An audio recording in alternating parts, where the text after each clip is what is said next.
প্রিয় দর্শক, আজকে আমি আপনাদের স্বাগত জানাচ্ছি। আমি স্বাগত সেলিম। আজ আমাদের অতিথি যুক্তরাষ্ট্র প্রবাসী বিশিষ্ট community activist, Bangladeshi community of North ব্রঙ্কসের সভাপতি সিরাজ ইসলাম খান এবং একই সংগঠনের সাধারণ সম্পাদক, ব্রঙ্কস কমিউনিটি বোর্ড 7-এর মেম্বার মঞ্জুর চৌধুরী জগলু।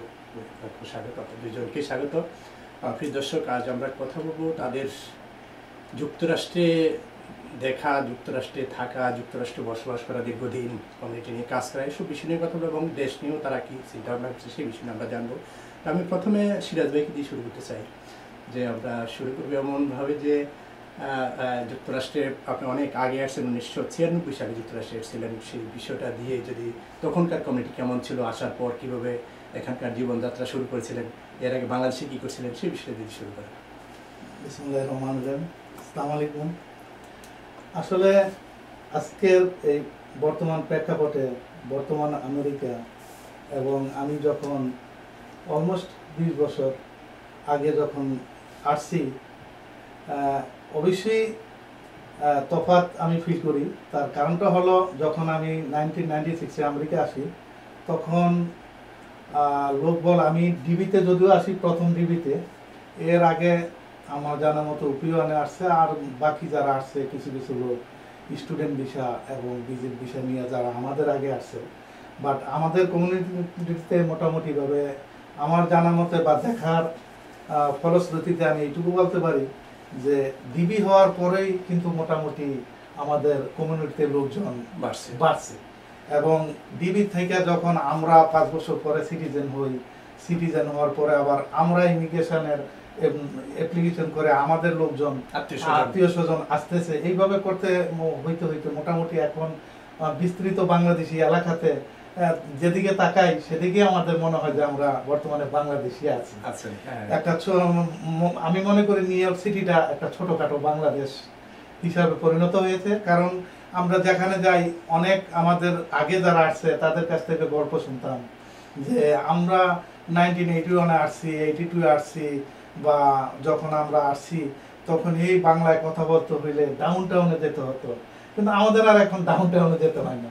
মোটামুটি আমরা যেদিকে তাকাই, পারচেস্টার, জ্যাকসন হাইট, ব্রুকলিন বা আমাদের ব্রঙ্কসের 205, এমনভাবে জামাইকা, আপনি যান যেখানেই যান মোটামুটি একটা ছোটখাটো যুক্তরাষ্ট্রের লস এঞ্জেলেস, মানে এলএতে বা মিশিগান, নিউ জার্সি, মোটামুটি বাংলাদেশ, টেক্সাসও রয়েছে। তো আপনি বাংলাদেশ এখানে আসার আগে বাংলাদেশে কি করছিলেন? আমি এখানে আসার আগে বাংলাদেশ কৃষি ব্যাংকে কর্মরত ছিলাম, ব্যাংকে চাকরি।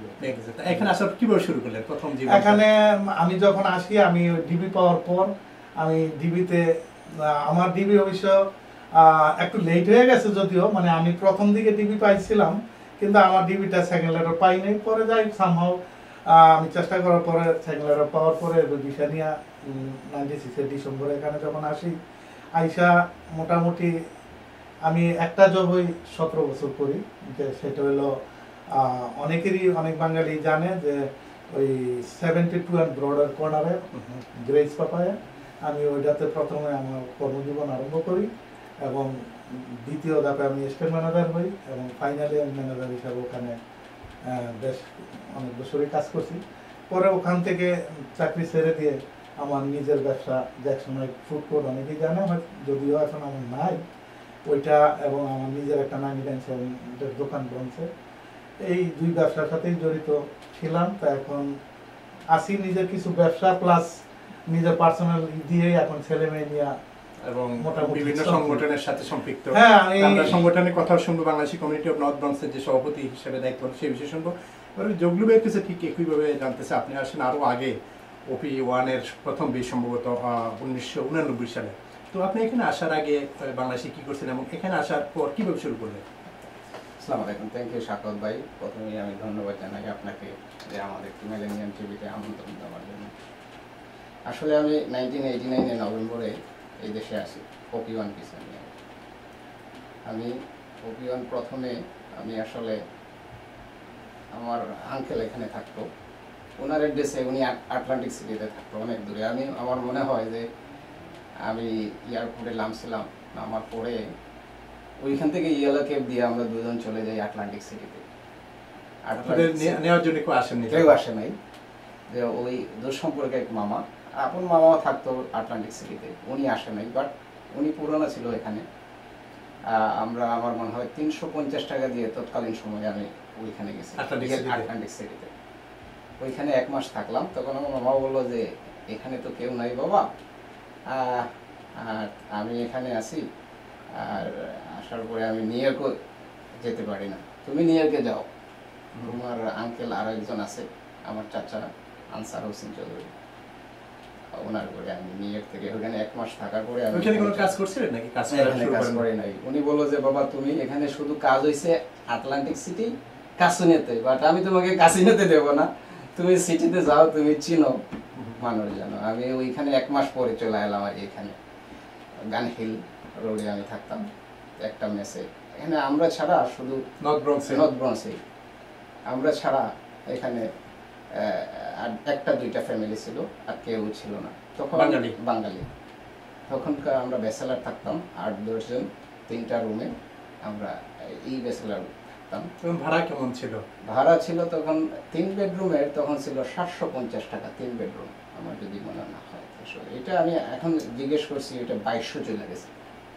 হ্যাঁ, 1989 আর এখন 2016। তখন আমরা শুধু শুক্রবারে নামাজে যাইতাম মদিনা মসজিদে, ঈদের নামাজে। জি, অনেক শুক্রবারে যাওয়া হইতো না, ঈদের নামাজে যেতাম আপনার ওই ইয়েতে মদিনা মসজিদে।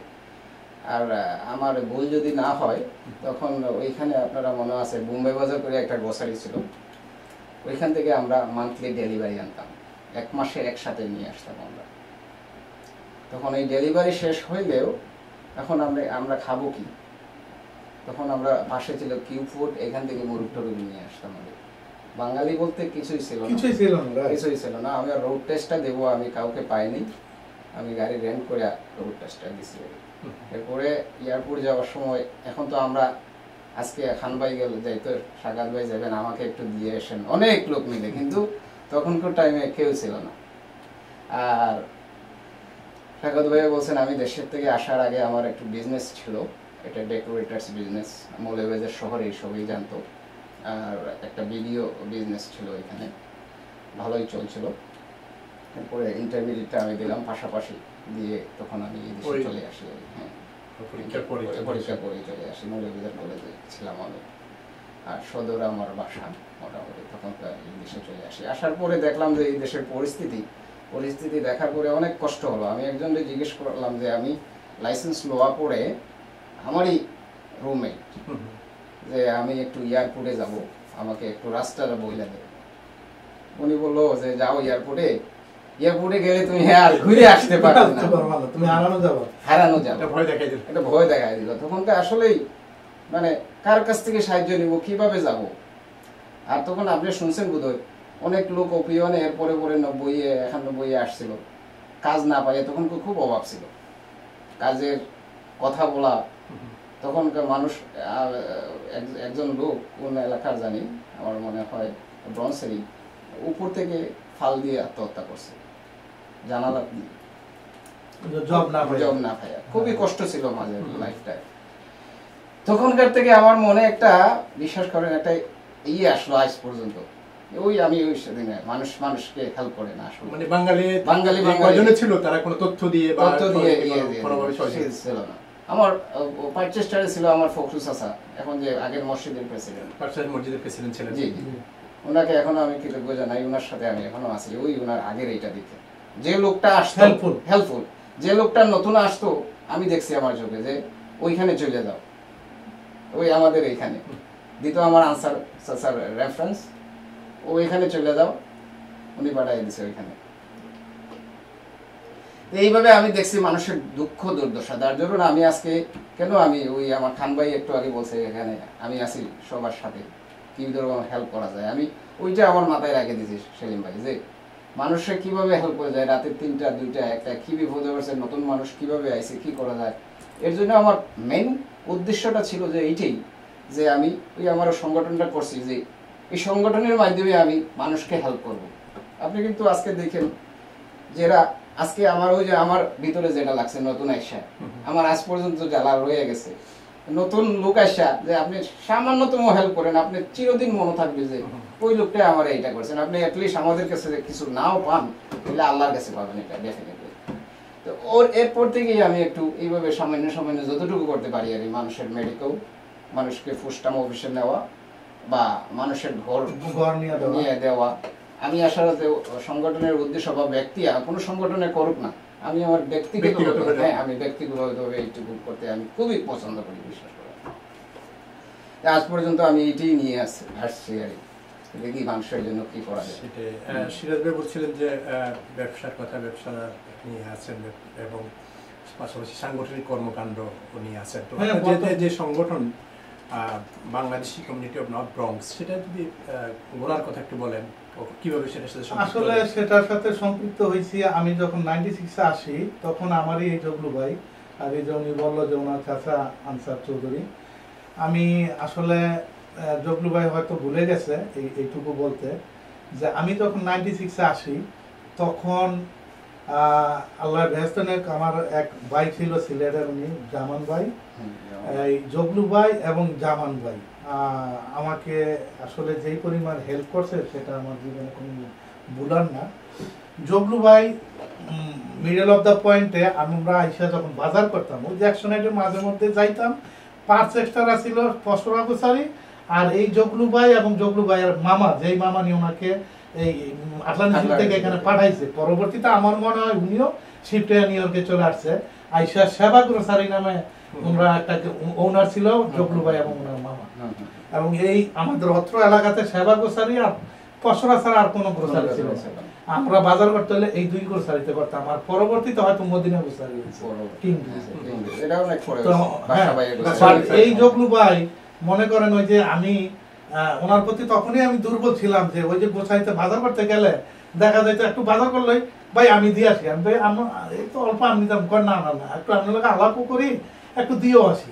মানে এমন হেল্পফুল যে উনি, আমি ওনার কথা হয়তো বর্ণনা করে আজকে যেই সময় দিয়েছেন এরকম 3 গুণ সময় আমি শেষ করতে পারবো না। কারণ আমি দেখি ওনাকে মাঝে মধ্যে আমি এখনো প্রশ্ন করি যে ভাই আপনি যে এই যে সেবার সাথে জড়িত, হয়তো আপনাকে আমি যদিও প্রেসিডেন্ট, আমরা সেক্রেটারি, বাট আমার 3 গুণ টাইম আমার দেশও আপনি দেন, কিন্তু আপনি ব্যক্তিগত মনে তৃপ্তি পান আর যা দেওয়ার উপরে আল্লাহ দেওয়ার মালিক। কিন্তু আমি দেখি রাত্রে 3টার সময় কল করলো বেচারা, দেখি যে ফোনটা, হ্যাঁ আসি, কোথায় আসতে হবে বলেন। এই যে এই আমার মনে হয় খুব বিরল, খুব বিরল। ওনার সামনে বলাও ঠিক না আমার, আমি ওনার অগোচর অনেক সময় বলি, কারণ উনি মানুষের দোয়ার বরকত হয়তো চলতেছে, ওনার ইনকাম রাত উনি কাজ করে না। আমার মনে হয় যে 24 ঘন্টার মধ্যে মানুষের জন্য বরাদ্দ ওনার 12 ঘন্টা, ফ্যামিলির জন্য 6 ঘন্টা, আর হয়তো কাজের ঘন্টা 6 ঘন্টা করে কিনা শুনতে। তারপরও এটুকু বলি যে 96-এ যখন আসি তখন 98-এ আমাদের এই সংগঠনের প্রেসিডেন্ট ছিল আনসার হোসেন চৌধুরী এবং সেক্রেটারি ছিল দিলদার হোসেন চৌধুরী। হ্যাঁ, এই শেখ দিলদার হোসেন ভাই এবং আনসার চাচা, ওনাদেরকে যখন আমরা আসি প্রত্যেক বছরে আমরা একটা পিকনিক করতাম, এবং ওই পিকনিকের মধ্যে জগলু ভাইয়ের মাধ্যমে মোটামুটি জড়িত হইয়া যখন যাইতাম, এই যে একটা অনুসরণ, এই অনুসরণ আমাকে হয়তো আজকের এই পর্যন্ত আনছে, যে হয়তো জগলু ভাই এটা করে, ওনার পিছনে যায়, ওনার পিছনে মানে এগুলা করতে করতে হয়তো আজকে আমাকে ওনারাই আমাকে হয়তো এই প্রেসিডেন্টের চেয়ারটা দিছে।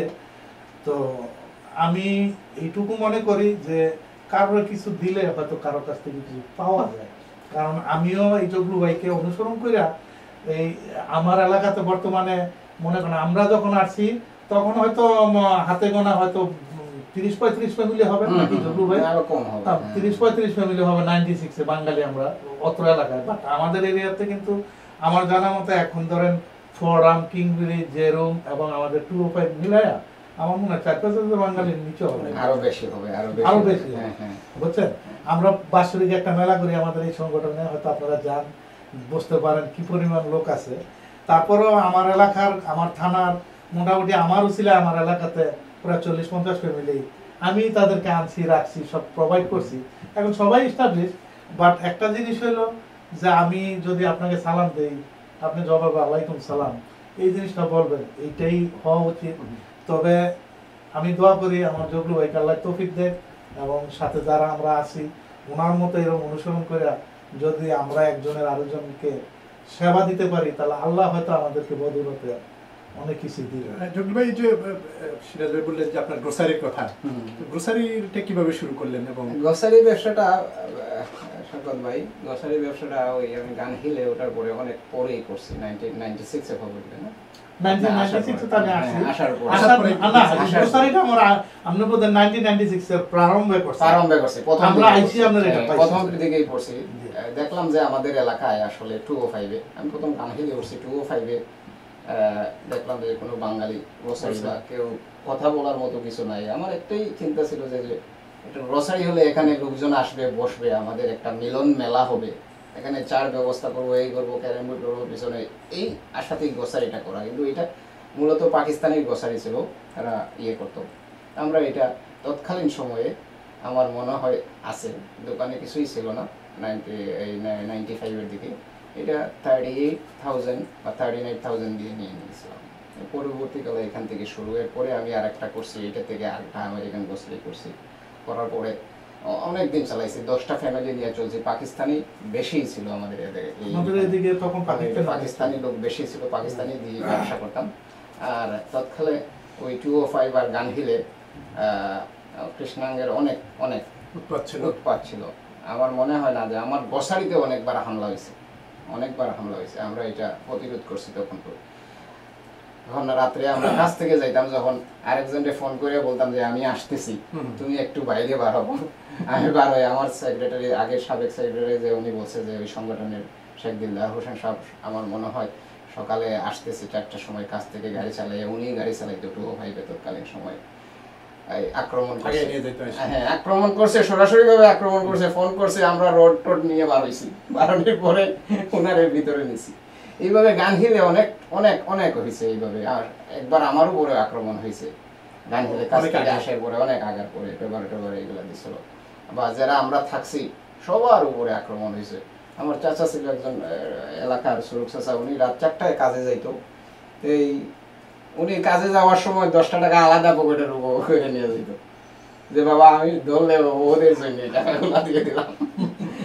তো এই অবস্থায় ছিল। এরপরে 95-এ আমি এটা স্টার্ট করার পরে আস্তে আস্তে আস্তে আস্তে অনেক ব্যবসা করছি। তখন এর পরবর্তী পর্যায়ে আমার মামা কানাডায় চলে যাবে, উনি ছিল ইলিগাল হয় নাই অনেকদিন থাকার পরে, 20 বছর থাকার পরে। তো ওই গ্রোসারিটা দেখাইয়া স্পন্সর করিয়া এইটা করছিল, করার পরে উনি কানাডায় গিয়া মাইগ্রেন্ট হয়েছিল। আর এরপর তো ওরে আমরা এটা আস্তে আস্তে ছেড়ে দেওয়ার পরে অন্য লোক করে আসে,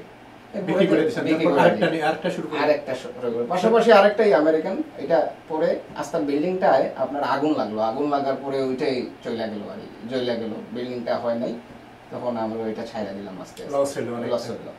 লস হলো। তারপরে ওই গ্রোসারি ব্যবসা থেকে অব্যাহত দিই। তারপরে অনেকদিন পর তখন তো আমার এই এখন ট্যাক্সি গাড়ি চালাই, আর এইভাবেই চলে। সিরাজ ভাই, একটা বিষয় বলছেন যে ফুড কোর্টের বিষয়টা আসছিল, যে বাঙালিদের মধ্যে কিন্তু এখন অনেক গ্রোসারি আছে, কিন্তু এর আগে আরো বেশি গ্রোসারি কিন্তু তারা শুরু করেছিল। অনেক গ্রোসারি ব্যবসা টিকে না, বা অন্যান্য ব্যবসা, বিশেষ করে পার্টনারশিপ ব্যবসাগুলো খুবই সংকটময় অবস্থা। এটা কেন? আসলে আমি কাউকে এখানে ছোট করা ঠিক হবে না। তার আমি মনে করি কি, পার্টনারশিপ বিজনেসের পূর্ব শর্ত হলো একতা, সততা, এবং বিশ্বস্ততা। আমাদের মধ্যে এটা কোনোটাই কমতি ছিল না। তবে আমি এইটুকু বলবো যে আমাদের দুর্ভাগ্য, কারণ আমরা যে পার্টনারগুলো ছিলাম কেউই হয়তো প্রকৃত ব্যবসায়ী ছিলেন না। কারণ আমাদের যেই হাট স্পট ছিল, আমার মনে হয় এখন বর্তমানে যে চলতেছে দেখেন তো, কারণ যারা চালাইতেছে তারা নিজেরা প্রকৃত ব্যবসায়ী। দোকান আমার মনে হয় সবচেয়ে রঙরঙ ব্যবসা তারাই করতেছে। বাট আমাদের দুর্ভাগ্য ছিল, এত সুন্দর জায়গাতে স্পট থাকার পরও আমাদের অভিজ্ঞতা আমরা কাজে লাগাইতে পারিনি, কারণ আমাদের অভিজ্ঞতার অভাবে আমরা ব্যবসায়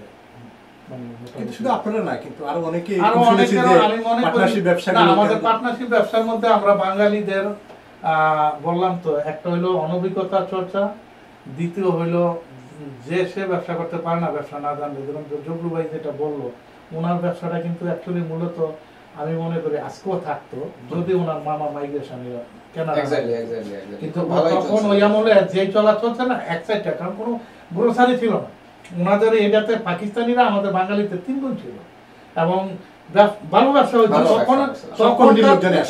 আমি এইটুকু জানি যে বকর মামা, ওনার মামা, আমারও মামা, বকর মামা থাকতে আমার তখন আমার, কারণ জামান ভাইয়ের সাথে ওনার ভালো সম্পর্ক, খুব ভালো বন্ধুত্ব ছিল ওনারা দুইজন।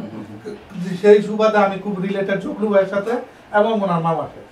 তো তখনই আমাকে তখন বলছিল উনি আসলে খুব এডুকেটেড এবং খুব বুদ্ধিমান লোক আছিল।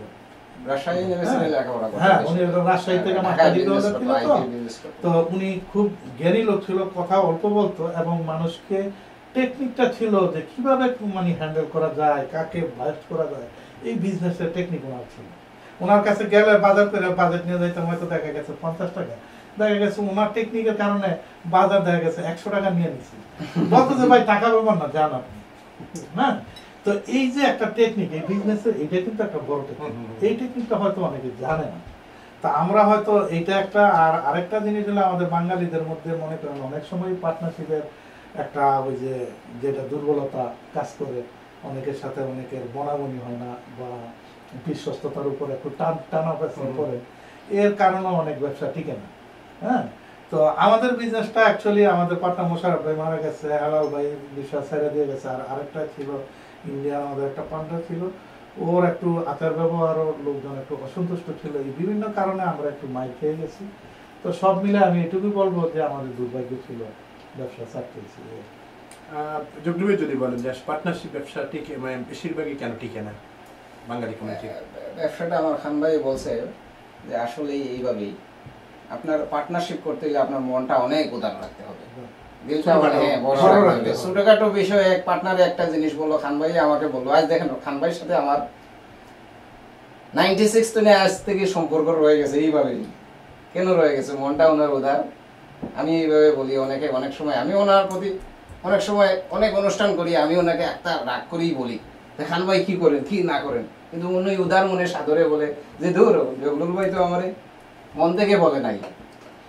উনি অনেক সময় আমাকে বলে সেই মুখে। কিন্তু এইভাবে আপনার স্যাক্রিফাইস জিনিসটা রাখতে হবে। আমি পার্টনারশিপ বিজনেস করছি, 150 করছি, এখানে করছি, আপনার মনটা উদার হতে হবে। মনটা পার্টনারে অনেক সময় অনেক টাকা লস করে ফেলেছে, তখন আপনি স্যাক্রিফাইস মাইন্ডে রাখতে হবে। আবার পার্টনারের ভিতর আরো ফ্রেন্ডশিপ অনেকজন আসা যায় যে ভাই আপনার পার্টনার এই করছে এই করছে এই করছে, আপনি কি এইসব দেখেন না? আপনার এইটা আবার মাইন্ডে রাখতে হবে যে না, আমার পার্টনারের প্রতি উদার উদার ভালোবাসা থাকতে হবে, যে উনি আমার 1 লক্ষ টাকা ক্ষতি করে ফেলাইলো না, আমি এটা দেখবো না, আমার পার্টনারটা আগে বড় দেখবো। আমি মনে করি এইভাবে যদি কেউ আসে উদার মন মানসিকতা নিয়ে, উদার ভালোবাসা নিয়ে, যে আমার অফুরন্ত বিশ্বাস আছে ওনার কাছে, তাইলে পার্টনারশিপটা মোটেই ঠিক। আমাদের তো আরো প্ল্যান আছে ওনাকে নিয়ে বা আমার নজরুল ভাই নিয়ে আমরা বড় বড় কিছু প্ল্যান করতেছি বা কিছু দিকে আমরা আগুয়াইতেছি। আরো এইভাবে পার্টনার 10 জন 12 জন নিয়ে আমরা আগুয়াইতেছি, এইভাবে লোক তোকেই আমরা আগুয়াইতেছি বিজনেসে। আমি আশা করবো সবাইরই পার্টনারশিপটা এইভাবে মনটা উদার রাখেন, বড় রাখেন, একজন আরেকজনের উপর বিশ্বস্ততা রাখবেন, এইটাই পার্টনার। আরেকটা বিষয় আপনি বলছিলেন যে আপনারা যখন ওই এলাকায় বসবাস শুরু করছিলেন তখনকার সময় একটু আইন শৃঙ্খলা পরিস্থিতির বিষয়টা বলছেন, এখন কেমন? ভাই এখন তো আমরা নিজেই আজকে আপনার প্রোগ্রাম থেকে আজকে আইন শৃঙ্খলা নিয়ে আমার বোর্ড থেকে একটা আয়োজন করছি নর্থব্রঞ্চে, যে ওই আইন শৃঙ্খলা বিষয়কে নিয়ে। আসলে আজকে আমরা 205-এ 2টা 3টা 4টা মানে চলাফেরা কিছুই নাই, কি আছে না আছে, নতুন লোকেরা আর কেউ আছে, নতুন লোকরা আসে, এরা চলতে পারে, বুঝতেছি না যে আমরা কিভাবে আতঙ্কে আছি কি না আছি। কিন্তু আমরা তো সেই সময় আমার মনে হয়েছে যে আমি কাজ থেকে আইছি খান ভাই 4টা দিয়া টেস্কি দিয়ে আইছি, টেস্কি দিয়ে আসার সময় লামসি ঘরের সামনে দৌড়া ফেলাইছে, মানে ওই সময় টেস্কি থেকে ঘরে যাওয়া এতটুকু বেশ কম দৌড়া ফেলাইছে। এরপরেও বলতে হয়েছে তুমি একটু নিচে রাখো ভাই, আসতেছি। কি আতঙ্কে ছিলাম আমরা, আনবিলেবল। নিচে লবণ নেওয়া আইসি, ঘর থেকে এদের রান্নাতে বসছি, লবণ নাই, হঠাৎ নিচে গোসারি ভাইজান বিশ্বাস করেন, গান খেলেন নিচে নামলে নিচে গোসারি আছে, লবণটা নেওয়া আইসি। আরেকজনকে কই তুমি দরজার সামনে থেকে আমি নিয়ে আসি, কি আতঙ্কে ছিলাম, আনবিলেবল। নিচে দাঁড়িয়ে কেউ যে মায়ের খায় নাই এদের হাতে। আমরা 15 জন রুমমেট ছিলাম, আমার মনে হয় না কেউ তাদের কাছ থেকে বাদ পড়ে না। কত সাল থেকে অবস্থার উন্নতি হয়? ওই ডিবি 1 শুরু হওয়ার পর থেকে? হ্যাঁ, পর থেকে। বাংলাদেশে তো বেশি হইছে 96 এর পর থেকে। 96 এর পর থেকে মানে অবনতিটা উন্নতির দিকে। আর এখন তো অনেক ব্যবসা প্রতিষ্ঠান, অন্যান্য প্রতিষ্ঠান, মসজিদ, অনেক কিছু গড়ে উঠেছে। অনেক কিছু, যেমন পারচেস্টারে 24 আওয়ার আছে। আমাদের 205 এ এখন নাই, আমরা যে এরিয়াতে জকলু ভাইয়ের আমরা থাকি, ওখানে বলতে গেলে হালেবিনি, আপনার হালেবিনি ওটা থেকে গানিল থেকে আপনি মুসলুপার পর্যন্ত যদি গণেন দুই সাইডে, আমার মনে হয় আমরা বোধহয় 50 থেকে 55টা বাঙালি ঘরেরই মালিক। নিজস্ব বাড়ি। 205 এ মোর দেন 50 মানে 205 না, বলতেছি শুধু হালেবিনির কথা। এরকম পেরি ডিকেটর এইভাবে মিলাই আমাদের অত্র এরিয়াতে তো আমার মোর দেন 200 পিপল ঘরের মালিক আছে। জি 230 এর উপরে ঘরের, প্রাইভেট ঘরের মালিক আছে। এবং অনেক ব্যবসা প্রতিষ্ঠান, অনেক ব্যবসা প্রতিষ্ঠান। জানেন যে আজকে 205 এ আমরা মনে হয় কমিউনিকেশনটাও 205 এর পারচেস্টার থেকে খারাপ, যাইতে অনেক কষ্ট হয়। এরপরে দেখেন আপনি মান্নানের মতো গ্রোসারি কি বিজনেস করতে, ফার্মেসি ছিল। আপনি বিশ্বাস করেন, আমার মনে হয় ডেইরি ফার্মেসির মতো আর এরকম ব্যবসা করি না। ফার্মেসি আমাদের বরং দ্বিতীয় হইছে, পিপল ফার্মেসি হইছে, কতটা ফার্মেসি আসতেছে। এর বাদে টিউটোরিয়াল হইছে, আরো টিউটোরিয়াল যাবে। এটা আনবিলিভেবল। এই এলাকায় যে এইভাবে হবে। একটা বোটানিক্যাল গার্ডেন আছে আমাদের, ব্রঞ্জ জু আছে।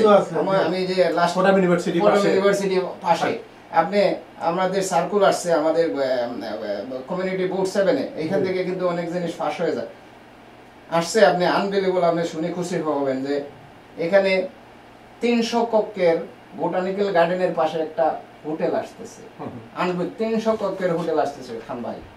ওই যে হ্যাঁ, বেডফোর্ড পার্ক আর ওয়েস্টারের পাশে, ওইখানে এই দিক রাস্তা চেঞ্জ হয়ে যাবে। আপনি এরপরে দেখেন এই এলাকা কত উন্নতি। এখন তো বলে বাড়িগুলোর দাম অনেক বেড়ে গেছে, অনেক বাসা ভাড়া হয়েছে। বিকজ অফ আমি অনেক ল্যান্ডলর্ডের কাছে, আমরা তো আছি ল্যান্ডলর্ড, বাট ইংলিশ যারা ঘর কিনি, ওই তুই জানিস এটা আমরা করে দেখছি। এখানে তোর মন্টিফেয়ার হসপিটাল আছে, নর্থ সেন্ট্রাল হসপিটাল আছে, আর কমিউনিকেশন কি বাড়াইলেই, বাজার বাড়াইলেই কি এই অবস্থা। এইটার এই দেখি অবস্থা। গত কয়েকদিন আগে আমি আর খান ভাই জানে, নজরুল খান সাহেব, আমরা একটা বাড়ি কিনতে যাইবো, ওই ক্যাশ পয়সা দিয়ে নিয়ে নেবো বিজনেসের জন্য। তো ওই মালিকটাই বলতেছে, তুই জানিস আমি তো এইভাবে ছাড়বো না, এই টাকা না হলে আমি ছাড়বো না, এই এলাকার এই অবস্থা। কিন্তু বিগত দিনে আমরা এটা কিন্তু আমরা এটা চিন্তা করে নাই, কিন্তু আজকে চিন্তা করতে হবে এইটা। আপনি দেখেন এই এলাকার বাড়ি আপনার হাল এভিনিউ ডিকেটারে আপনি কেউ যাইতো আগে না, কেউ যাইতো না, এটা ঘরের দাম কত ছিল আপনার পেরি আর ডিকেটারে যারা নিচে আগে?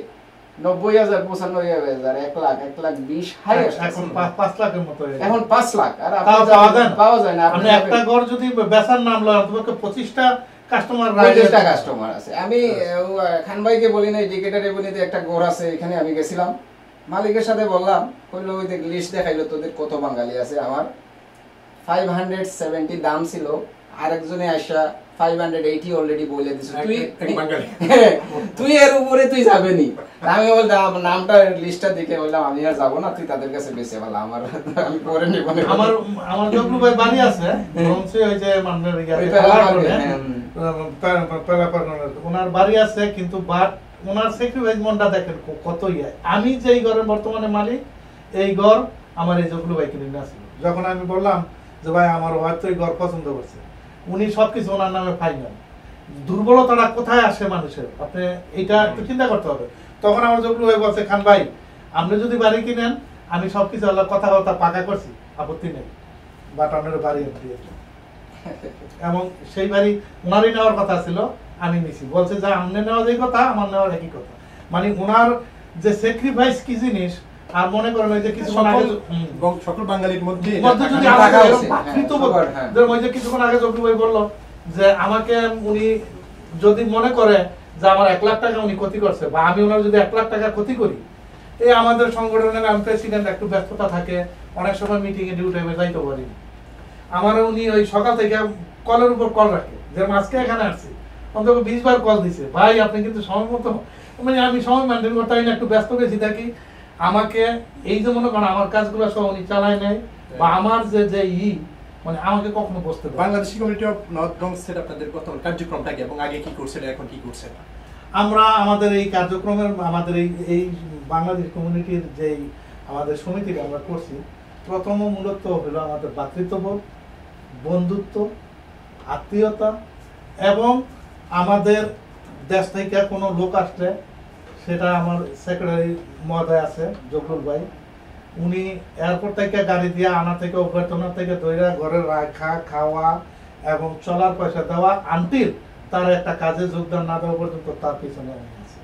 নাম্বার 1। নাম্বার 2 হলো আমরা এই সমিতির পক্ষ থেকে প্রত্যেক বছরই একটা পথমেলা করি এবং সফল পথমেলা হয় ইনশাল্লাহ, আপনারা জানেন।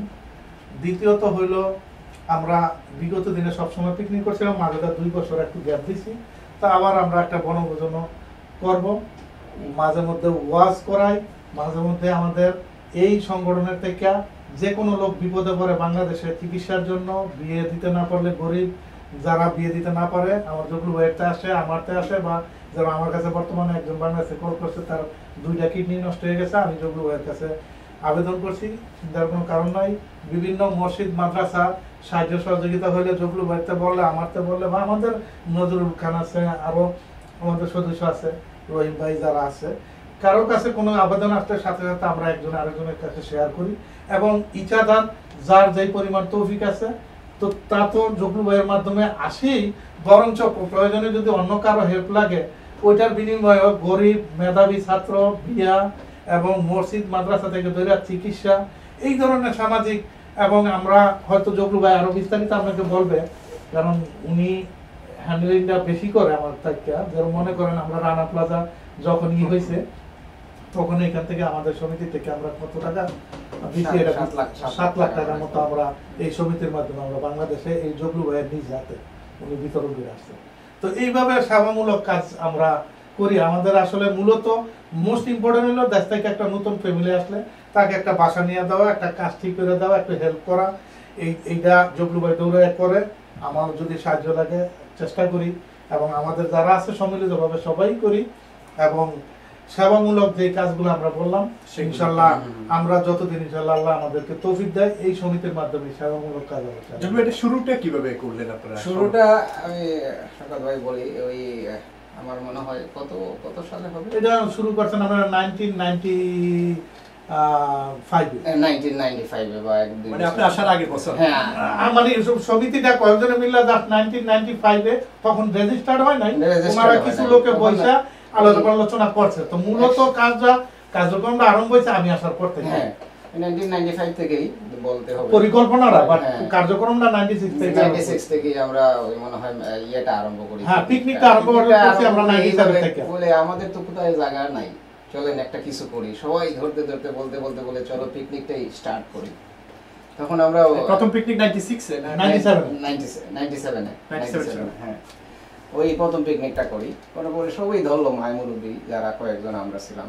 তখন ওই পিকনিকের আগেই আমরা একটা আহ্বায়ক কমিটি করলাম, আমার চাচা আনসার হোসেন চৌধুরী তান্ডের আহ্বায়ক, আর শেখ দিলদার হোসেন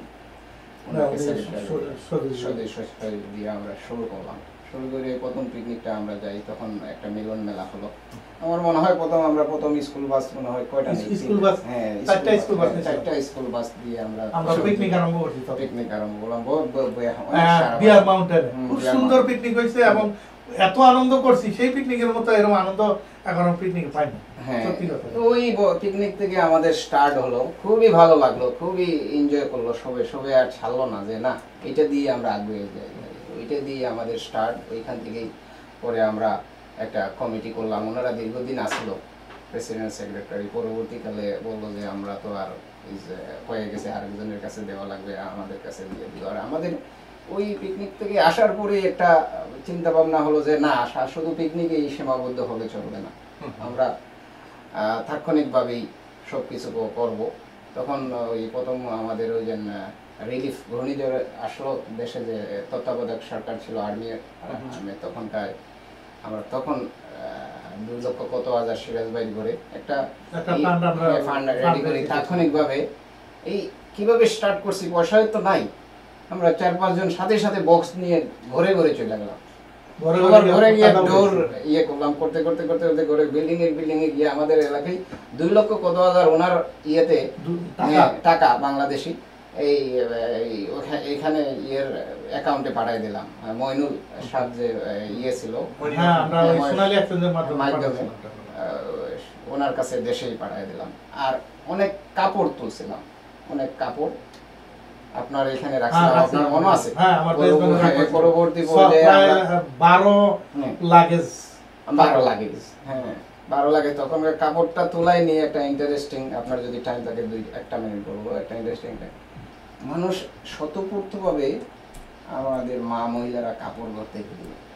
আমি কালেকশন করছি, আমার মনে আছে কাপড়ের চিপায় টাকা একজনে ঘরে জায়গা নাই, 3000 কত টাকা ওই কাপড়ের চিপায় রাখিয়া দিছিল।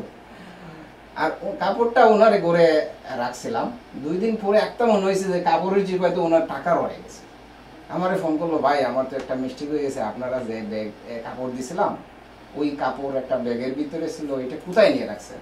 আমি ওই এটা তো এইখানে রয়ে গেছে, বলে এইটা আমার ভুলে ভুলে আমার টাকাটা রয়ে গেছিল ওইগুলা। তাই আমি বললাম, দেখেন আপনার যদি লাখ ভাড়া তাকে পাবেন, আসেন আপনি চিনবেন নিয়ে। আমি নিয়ে, কেউ আর জানে না, আমি নিয়ে দেখা যায় ওই যেভাবে রাখছিলাম ওই 3000 টাকা ছড়ি এটা পাইছে। এইভাবে এর পরবর্তী সময়ে আবার আসলো ওই ইয়েতে রানা প্লাজা আসলো। রানা প্লাজা আমরা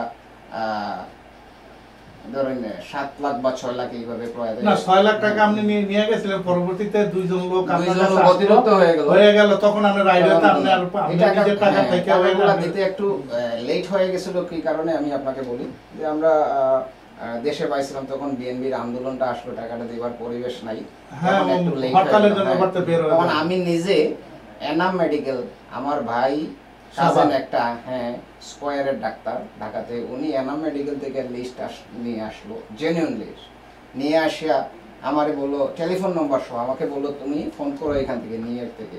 আমি ফোন করলাম নিউ ইয়র্ক থেকে ওদের কাছে, ওরা বললো যে ভাই আমরা অত দূরে গিয়ে আনবো কিভাবে হবো, পার্সোনালি কেউ ফোন ধরে কেউ লাইন যায় না। আমি ফোন করলাম, কইরা বললাম তুমি আমার ডিস্ট্রিক্টে মৌলভীবাজার যাবে, হোটেলে থাকা পর্যন্ত দেবো, কিন্তু টাকাগুলা তুমি নিজের হাতে নিয়ে আসো। কিভাবে দেওয়া হবে বলে আমাদের সমাজ কল্যাণ মিনিস্টার সৈয়দ মহসিন আলী, আমি ওনার জন্য দোয়া করি, উনি মারা গেছেন, ওনার নিজের হাতে টাকাটা দিয়েছেন। ওরা আগের দিন আসছে বগুড়া, রাজশাহী, নোয়াখালী, চাঁদপুর, হবিগঞ্জ থেকে। আমি নিজে ফোন করে ওনাদেরকে আনিয়া এই পয়সাগুলো দেওয়া হয়েছে। রিসেন্টলি আপনি শুনবেন ওই হঠাৎ করে আমার এলাকার এই মৌলভীবাজারের অপারেশনের 1 লাখ টাকা ওনার দরকার, ঢাকায় আছে, ওই পেটে ইয়ে হয়েছিল, টিউমার হয়েছিল, ওটা অপারেশন করবে। আমরা তৎক্ষণিকভাবে ওনাকে ঢাকাতে ফোন করলাম, বললো ভাইয়া 1 লাখ টাকা দরকার। ওই রাতের ভিতরে আমি 1 লাখ টাকা ওনার সাথে ফোন করছি, ওনার নাম হয়েছে মোসাদ্দেক হোসেন আন্টু। ফোন করছি, ওনার ক্লাসমেট আরও আসছিল, আমাদের জিরুবাই টিলুবাই শো, আরও অনেক মামুন ভাই শো, সাথে সাথে সময় সহ আমরা ওইখানে 1 লক্ষ টাকা তুলিয়া বাদের দিন সকালে দেশে পাঠাবো, কিন্তু রেজেক্ট নাই, মারা গেছে। পরে আমরা ওনার ফ্যামিলির কাছে দিয়ে দিলাম ওই রিসেন্ট।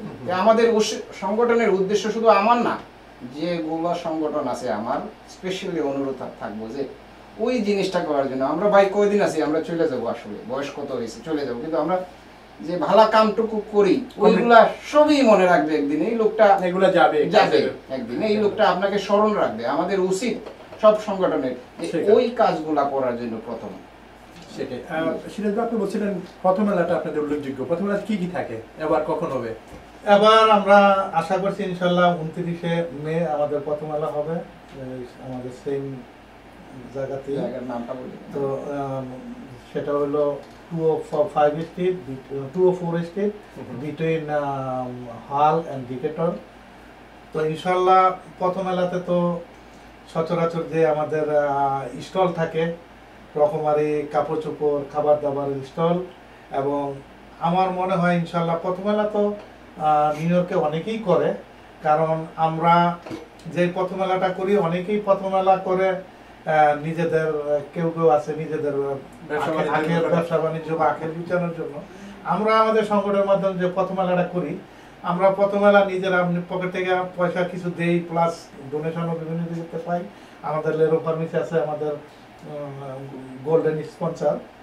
তো এইভাবে বিভিন্ন স্পন্সরের মাধ্যমে আমরা প্রথম মেলা করার পরে আমাদের কিছু উদ্ধৃত টাকা যে থাকে ওগুলা দিয়ে আমরা ওই যে আমাদের সাহায্যের হাত বাড়াই দিই।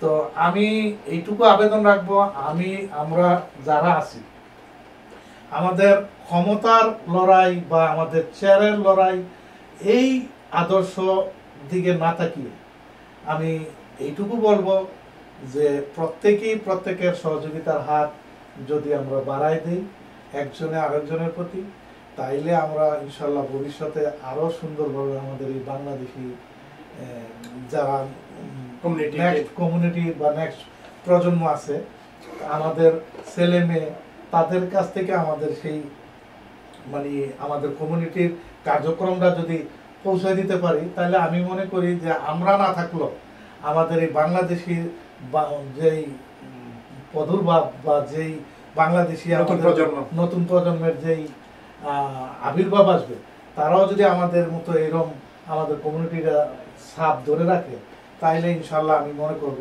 আমরা সার্থক। নতুন প্রজন্ম কতটুকু আপনাদের এইসব আসলে নতুন প্রজন্মের, যেমন আমি উদাহরণস্বরূপ এটুকু বলি, যেমন আমাকে দিয়েই বলি, যেমন আমার ছেলে বর্তমানে সে ডাক্তারি পড়তেছে, ফাইনাল ইয়ারে আছে, ইনশাল্লাহ দোয়া করবেন। আমার মেয়েটা ম্যানারেনে কলেজে এবার সেকেন্ড ইয়ারে। তো আমার মেয়ে কিছুদিন আগেও আমার ওয়াইফের সাথে দেশে গেছে, সে আসার পরে এখনো কান্দে ফিল করে যে আবার কবে দেশে যাবে। আমার মেয়েকে আপনি প্রেসিডেন্টের ঘরে দিল সে ফিট, একটা বস্তির ঘরে দিল ঠিক, মানে সে মানে আমাদের ওই মানে টোটালি ধরে রাখছে। তো কারণটা হলো কি, আমার ওয়াইফের কিছুই আমার যেমন আমার জবলু ভাই নিজে 2 বছর মাঝে দিয়ে কষ্ট করছে, ভাবিকে ছেলেকে 4 বছর নিজে কষ্ট কইরা, মানে আমি বারবার বলতাম যে ভাই ঘরে তো খাইতে পারি না, ভাবি নাই আপনি কয় আপনার বারে খাও, আমি না বারে তো খাবো না, আমি তো ভাবি রাতে খাবো, আমি বারে তো সবসময় খাই, মানে এরকম ওনার সাথে অনেক যোগ করতাম। মানে উনি নিজে কষ্ট কইরা ওনার ফ্যামিলিতে 4 বছর দেশে রাখছে। আমি কি কেন ভাই আপনি এই কষ্ট কেন করতেছেন? কয় ভাই আমার একটাই উদ্দেশ্য, তার কারণটা হলো আমার ছেলে দুইটা এইখানে তো লেখাপড়া করতেছে, আবার আসতো এখানে লেখাপড়া করবে, কিন্তু তাদেরকে দেশে রাখার উদ্দেশ্য হলো যে আমার ছেলে দুইটা বাংলাদেশি এবং বাংলাদেশের সমস্ত কিছু তাদের ভিতরে থাকুক। এই উদ্দেশ্যে আমি তাদেরকে নিজে কষ্ট করেও 4 বছর রাখতেছি। বিদেশি স্কুলে যদিও পড়াই, বাংলাদেশি যে ইয়াটা মানে এনভায়রনমেন্ট যেটা আছে ওইটা তারা ধরে রাখুক, তাদের ভিতরে থাকুক, এটা আমার মূল উদ্দেশ্য।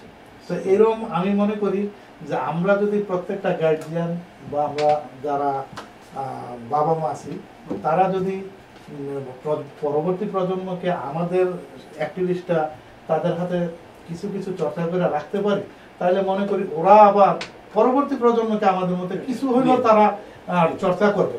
আর নতুবা খুব অচিরেই আমাদের এই নেক্সট প্রজন্ম ঠিক মানে আমরা যে আমেরিকা আছি ওই আমেরিকানই হয়ে যাবে। সেটাই। যেগুলো আপনার কমিউনিটি বোর্ড 7 মেম্বার, সেখানে কি কার্যক্রম আপনারা কি করছেন সেটা? রাইট রাইট, এটা শাকাত ভাই ভেরি ইম্পর্টেন্ট। আমরা আসলে আমি নিজেও জানতাম না, আসলে এখানে না গেলেও বোঝা যেত না যে জিনিসটা কি। মাসে একটা প্রত্যেক মাসের আপনার 2nd মঙ্গলবারে টুইসডেতে একটা মিটিং, জেনারেল মিটিং হয়। জেনারেল মিটিংয়ে আপনার শুধু এক জায়গায় নয়, বোর্ড কমিউনিটি বোর্ড 7টা আমাদের পড়ছে 204 between gang concourse and Valentine.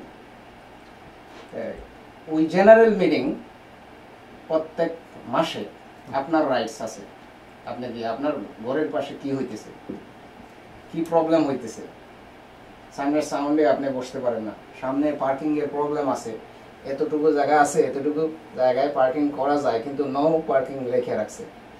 আমরা সবার জানা লেখে রাখছে এনি টাইম, কিন্তু আপনি বলতে পারেন যে সিটের জায়গা এখানে অনেক কম, রাত্রে পার্কিং মিলে না, খুব অসুবিধায় আমরা আছি, কিন্তু এখানে আসলেও এতটুকু জায়গা দরকার, এতটুকু জায়গার দরকার না। আপনি গিয়ে ওইখানে গিয়ে আপনার পেশটা করতে পারেন, ওরা লিখবে, পরবর্তীকালে ওরা ওইটার ব্যবস্থা করবে, আসবে, আমরা আসবো, সবাই সরজমিনে গিয়ে দেখবে সরজমিনে আসলে কি হয়েছে। হ্যাঁ, সেকেন্ড থিং, আপনি পাশের ঘরে আপনি পুলিশ আমাদের 50 সেকেন্ড প্রশাসন শুনতেছে না, কল দিতেছে আপনাকে, আপনার পাশের ঘরে আপনাকে প্রবলেম করতেছে, আপনি ঘুমাইতে পারতেছেন না, এই যে পারতেছেন না, তখন এরা আপনার কথা শুনতেছে না। ওরা NYPDও এদিন তাদের কি করলো না করলো, তাদের কি করণীয় ছিল গত 1 মাসে, তারাও এখানে গিয়ে জবাব দিতে হবে। আপনিও ওইটা দিতে পারেন। আপনার D10-এ কি প্রবলেম, আপনার চিড়ি নাই, 4 তলায় উঠতে হবে, 4 তলার মতো জায়গায়, এখানে ইয়ে নাই, এসকেলেটর নাই, এটা ব্যবস্থা, আপনি এখানে গিয়ে বলতে পারেন আপনার কথা। কিন্তু আমরা কেউ যাই না, এখানে বোঝার দরকার আছে, সব বাঙালি যাওয়ার দরকার আছে, কার কোনটা করণীয় সেটা অনেকে হয়তো কমিটির সকল সমস্যা এখানে পেশ করা যায় এবং সেটা কর্তৃপক্ষ পরবর্তীতে আপনাকে ডেফিনেটলি এই কমিটি এই বোর্ডের মিটিং সাধারণত কারা কারা থাকেন? বোর্ডের এটা মেয়র অফিস থেকে আসে, এর বাদে সিটির প্রত্যেক ডিপার্টমেন্টের লোক থাকে, যে সব ডিপার্টমেন্ট, এবং ওইখানে NYPD যে বোর্ডের পেছনে যে প্রেসিডেন্ট আছে, এখানে প্রেসিডেন্টের সব যায়, এখানে তাদের করণে কোথায় কি হয়েছে, কোথায় হবে, আগামী মাসে কি হবে, আমরা এতটা মার্ডার হয়েছিল, এতটা কমাইছি, এতটা হয়েছিল, তাদেরও জবাবদারি এখানে আছে। আপনাকে ওই 61st হাউজিং কোডের লোকেরা যা থাকবে, আপনার ইয়েটা কি, ঘর পাইতেছেন না আপনি, তারা সাহায্য করবে লিগ্যালি, বিনা পয়সায় আপনাকে যাবে। সরকারি লয়ার থাকবে এখানে, আপনি পয়সা দিয়ে যে কাজ করে দিচ্ছেন, ওইখানে তারা নিজের হাতে আপনাকে কার্ড দিয়ে আসবে। If you need any help just give me a call, I will help you. আমাদের অফিস আছে এখানে, তোমরা যাও প্রত্যেকটা ডিপার্টমেন্টের। এবং আপনি হাউজিং এর লোকে থাকে, যে আপনি ঘর পাইতেছেন না, আপনারা কিভাবে হেল্প করা যায়, ওরা আপনাকে হেল্প করবে। মোটামুটি আমরা চমৎকার, আমরা যেটা জানান না, এটা যেমন যোগ্যের মাধ্যমে এইটুকু আজকে আমিও জানতাম না আসলে যে ওই ধরনের কার্যক্রম ওখানে আছে। আসলে আমরা অজ্ঞতার জগতে বাস করি, কিছু জিনিস আছে যেটা মনে করেন এই যে যোগ্য ভাইয়ের কথার মাধ্যমে হয়তো কমিউনিটিতে মিলিয়ন টিভির মাধ্যমে যারা শুনবে অনেক উপকৃত হবে। আমি স্পেশালি অনুরোধ করব, প্রয়োজন হয় আমার হেল্প নেবেন, যে কি রকম কিভাবে যাওয়া যায়, আমি হেল্প করব। আমি আর কিছু না, যে কি সিস্টেমটা আছে, আপনার ঘরে ল্যান্ডলর্ডে আপনাকে প্রবলেম করতেছে, আন্তাজি ঘর ভাড়া বাড়ায় দিতেছে, এটা আসলে এটা না, সব বিষয়ে সেখানে বলা যায়, সব বিষয়ে বলা যায়, এবং সেটা প্রয়োজনীয় পদক্ষেপ কর্তৃপক্ষ ডেফিনেটলি করা যায়। খুব সুন্দর। আমরা আশা করব কমিউনিটির সবাই সেই সুযোগটা নিবে তাদের সমস্যা নিয়ে। আরেকটা বিষয় হলো যে আপনারা দুজনে অভিজ্ঞ সংগঠক, কিন্তু আমাদের কমিউনিটি দেখা যায় অনেক সংগঠন, অনেক ভাঙ্গনের আলামত দেখা যায় এবং অনেক কোন্দল দলাদলিও দেখা যায়, এগুলো কেন আসলে? এটা আমি সেলিম ভাই কিছুক্ষণ আগে যে কথাটা বলছি, মূলত একটাই জিনিস, আমাদের ক্ষমতার লড়াই, যে আপনি আমাকে প্রেসিডেন্ট দিবেন না, আমি আরেকটা সংগঠন করে প্রেসিডেন্ট হয়ে যাবো। জগলু ভাইকে আপনি প্রেসিডেন্ট দিবেন না, জগলু ভাই আরেকটা আলাদা সংগঠন করে প্রেসিডেন্ট হয়ে যাবে। আপনি এবং আমার কথাটা কতটুকু যুক্তিসঙ্গত হয়তো আপনি একটু উদাহরণটা দিলে হয়তো ক্লিয়ার হবে। সেটা হলো, দেখেন আমরা বাংলাদেশ ছোট্ট একটা দেশ, আমাদের কাছ থেকে অনেক অনেক বিজ্ঞ বড় দেশ কিন্তু ভারত। আপনি দেখেন সুদূর ভারতে কোনো একটা কমিউনিটির কোনো লিডার আছে কিনা, বা তারা কিন্তু পয়সার দিকেও আমাদের থেকে অনেক অগ্রসর, বা তাদের কোনো পিকনিক নাই, তাদের কোনো সংগঠন নাই, তাদের কোনো ক্ষমতার লড়াই নেই। আপনার ঠিক পাকিস্তানও সেম থিং, তাদের কোনো পিকনিক শুধু আমাদের বাংলাদেশি আমরা 64টা ডিস্ট্রিক্টের মধ্যে আপনি গণতে গেলে আমার মধ্যে হাতে গোনা 2-1টা সংগঠন ছাড়া, যেমন আমার জানা মতে চাঁদপুরে হয়তো সারা চাঁদপুরে একটা সংগঠন, রূপসী চাঁদপুর, হয়তো আর হয়তো 2-1টা থাকতে পারে আমারও জানা হয়তো। নাহলে আপনি দেখেন প্রত্যেকটা সংগঠনে, যারা আমি মুন্সিগঞ্জ বিক্রমপুরের মানে সেক্রেটারি, বাট এখানেও কিন্তু দল এখন দুইটা। এখন গত সপ্তাহে আমাদের আজিজ ভাই ডাকছিল মুন্সিগঞ্জ এক করার জন্য, হয়তো অস্থির হয়ে যাবে, বাট আমার কথা হলো সব জায়গায় এরকম ক্ষমতার বিভাজন না থাইকা আমরা সবাই একজনকে মানে একজন অপরকে মানে যদি ছাড় দেই, শ্রদ্ধা শিখি, মানে স্যাক্রিফাইস মন রাখি, তাহলে আমাদের মধ্যে আমার মনে হয় এই জিনিসটা কমে আসবে এবং আমরা আরেকটু ভালো হয়ে রাজনৈতিক সংগঠনগুলো দেখা যায় এখানে এগুলো তো একই প্রবলেম। আমার ডিস্ট্রিক্ট মৌলভীবাজার এটা 3টা সংগঠন, আমি বারবারই অনুরোধ করছি যে একটা হই, কোথায় যাব আমরা, কিন্তু ওই 3টা সংগঠনে ওইখানে উনি আছে, ওইখানে আছে, ওইখানেই আছে, কিন্তু যাব কোথায় আমরা? আমি কেউকে ছাড় দিতে চাচ্ছে না। আমার জগলু ভাইকে যদি বলি যে কোনো একটা অনুষ্ঠান গেলে, ভাই আপনি একটু মাইকটা ধরেন, ভাই আপনি 2টা কথা বলেন বা একটা ছবি তোলেন, উনি দেখায়া মানে নিজে পিছনে তাই কেমনে মানুষকে মানে ই করবে, এইটাও না, কিন্তু এই উনাকে যদি এরকম উদাহরণ মডেল হিসাবে ইয়া করে যদি আমি মনে করি আমরা কিছু শিখি, তাহলে আমাদের কমিউনিটি এবং দেশের তাইলে জন্য অনেক উন্নত কমিউনিটি এবং দেশের জন্য কিছু করার জন্য আসলে কি করণীয় কমিউনিটি, আমাদের বাঙালি কমিউনিটি? বাঙালি কোনো যে পরিশেষে আমি এইটুকু বলবো যে বাংলাদেশের আমরা যারা সবাই আছি এখানে, যা ক্ষমতার লড়াইয়ে না যাইয়া আমরা দেশকে কিভাবে আগায় নিতে পারি, দেশের আজকে সার্বিক পরিস্থিতি কে কোন পার্টি করে আমি কোনো পার্টিকে বলবো না, মোটামুটি ধরেন বাংলাদেশের যেই পরিস্থিতি, রাজনীতি, হানাহানি, সংঘর্ষ বা একজনের আরেকজনের স্বাধীনতা নাই, এই দিকে না গিয়া আমি মনে করি যেই ক্ষমতায় থাকুক কিন্তু দেশকে যাওয়া আগায় নেওয়া যায়, হানাহানি কমে, মানুষ একজন আরেকজনকে ভালোবাসতে শিখে, সেই নিদর্শন দেখে আমরা সবাই একে অপরের ভাই, কেউ আওয়ামী লীগ, কেউ বিএনপি, কেউ জামাত, ওইটার দিকে না তাকায় আমরা প্রবাসে আসছি, প্রত্যেকের ভাই, আমরা সবাই মিলেমিশে যাতে একজন আরেকজনকে মানে বিপদে আপদে সাহায্য করতে পারি, আগায় যেতে পারি, আমি সে আশা ব্যক্ত করব এবং এটাই হওয়া উচিত। যেগুলো যদি শেষ করেন আমরা শেষ করব। আমি খুব সংক্ষেপে, আমার সিরাজ ভাই যেটা বলছে ঠিকই আছে।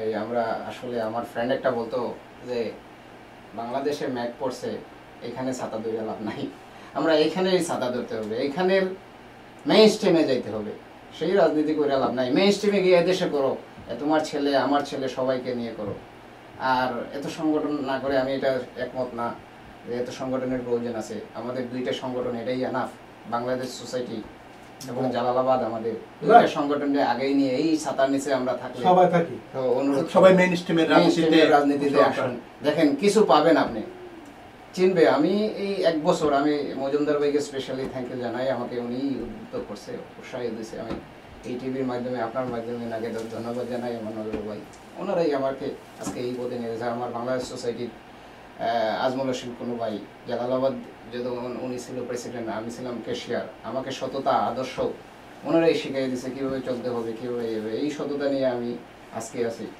আমি অনুরোধ করব আপনারা এই দুইটা সংগঠনের মাধ্যমেই থাকেন, আমরা দেশের প্রতিনিধিত্ব করি এবং মেইন স্ট্রিমের দিকে আপনারা ঝাঁপায় পড়ুন, এখানে মজা আছে, অনেক জিনিস আছে দেশের জন্য করার সুযোগ এখানে। আমি এটাই অনুরোধ করব সবাই আমাদের মধ্যে হানাহানি না করে আমরা একে অপরের শ্রদ্ধা করি, ভালোবাসা করি, এটাই আমাদের। আপনাকে অনেক ধন্যবাদ। আপনাকে অনেক ধন্যবাদ সাদাত ভাই, আপনাকেও ধন্যবাদ এবং মিলেনিয়াম টিভি আমাদের এই সংগঠনের সভাপতি এবং সাধারণ সম্পাদককে আমন্ত্রণ জানানোর জন্য আবারও ধন্যবাদ জানাচ্ছি। প্রিয় দর্শক, আজ আমরা এখানে শেষ করবো। আপনারা ভালো থাকুন, সুস্থ থাকুন এবং সঙ্গে থাকুন।